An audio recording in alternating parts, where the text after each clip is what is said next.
Resolution. The Senate's supposed to be taking that up again for a vote, but we've only seen a couple of Democrats, including John Fetterman, joining with Republicans to vote to reopen the government. And of course, last week we saw that standalone legislation just to pay essential workers, including active duty military. Again, Fetterman was the only Democrat voting with Republicans. So the ball right now is in Senate Democrats' court. Remains to be seen what they're going to do today. Back to you. All right, Logan Raddick, live for us in D.C. Thank you. All right, for more on this, let's welcome in host of the Tudor Dixon podcast. That would be Tudor Dixon, along with Republican strategist, chairman of the Fort Bend County, Texas Republican Party, Bobby Eberle.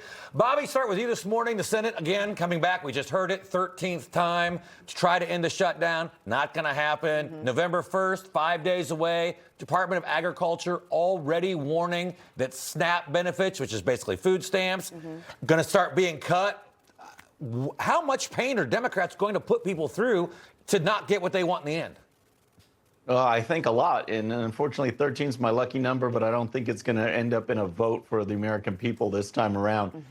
You know, coming up, not only the November 1st, but November 15th, you're looking at money running out for the military. We can't pay them. Major programs are going to face serious financial burdens. I mean, there's just no money. And the Democrats keep doubling down. And I hope the American people realize that what the Democrats pushed before, when they were in power, a clean CR is all we need. We can't have strings attached. This is exactly what the Republicans are offering the American people.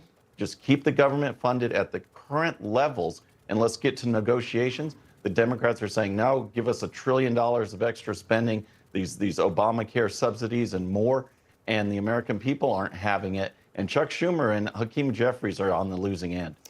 Yeah, good point. And Tudor, something we just spoke with Congressman McCormick about, I want to talk with you about. Take a look at this headline from The Hill. It says Republicans may go nuclear to end the shutdown. The article talking about Senate Republicans looking to blow up the filibuster so that way they can vote based on majority instead of needing those 60 votes. So Majority Leader John Thune saying he does not want to do this, but is this starting to look like the only option?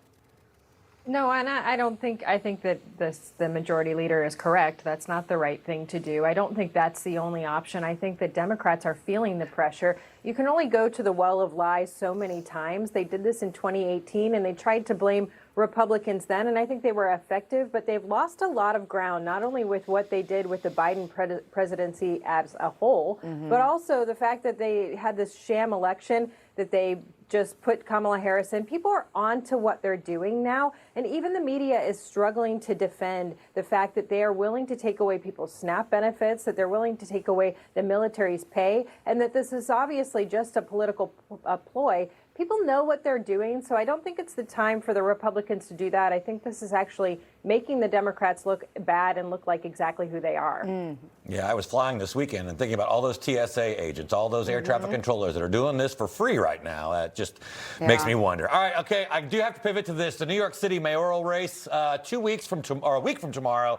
A new and a bit surprising poll from Victory Insights shows Republican Curtis Sliwa trailing socialist Zohran Mamdani by only 8 points in a head-to-head matchup. And that's compared to Andrew Cuomo, who trails Mamdani by 10 points. Bobby, that's still a lot with a week to go. I don't even know if somebody gets out of the race, they're going to close that gap. Yeah, I know. But the thing to keep in mind is that these latest polls show Mamdani anywhere from 47% down to 43%. Still not the majority, and still not the getting over that 50. So you never know what's going to happen. And with the ranked choice voting, I don't think Mamdani is anyone's second choice. So I think there's still a lot at play here. And the idea of electing a Democrat socialist, Hakeem Jeffries is all in now, and others. I think it just plays into our hands, not the New Yorkers' hands, unfortunately, if he does win. But it just shows that the Democrats are so far to the left that this is the best they can offer. Yeah, and people that are saying, oh, this is only a New York problem, it's not just a New York problem. This could trickle into other major cities as well. And we want to show this. It's Andrew Cuomo. He's under fire for his latest artificial intelligence campaign ad that many are calling racist. Take a look at this. I'm a criminal. I'm a criminal.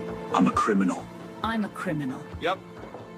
I'm a criminal. For Zoran. For Zoran Mamdani.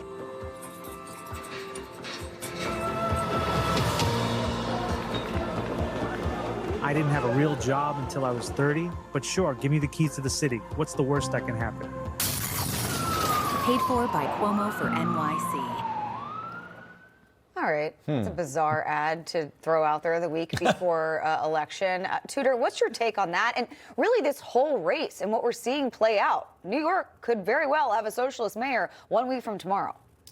I mean, it's interesting. As I watched that, I sent it to people on my team. That's actually not legal in the state of Michigan. You can't make an AI political ad. So I guess that must be legal in the state of New York. But I do think that something Bobby was saying is very interesting about this race is that he is not getting over 50%. So in the future, when you hear people saying that New Yorkers voted for this, just remember that the majority of New Yorkers did not vote for this. And that's why it is so important that we continue to get out there and get the messages out, that places like Newsmax are so important to watch, so you're hearing the truth. You know what exactly democratic socialism is, that this is actually communism, and that he wants to take over the entire city and give everything away for free. And you're going to see bad things happen in New York City if he does get elected. We have to make sure that it stops there and that we can restore New York after this. Yeah, great point. I'm not sure it's a racist ad. It might not be a good ad, but Yeah, I don't I'm see not where. really sure about that. Yeah. All right, Tudor, Bobby, thanks for starting the week with us.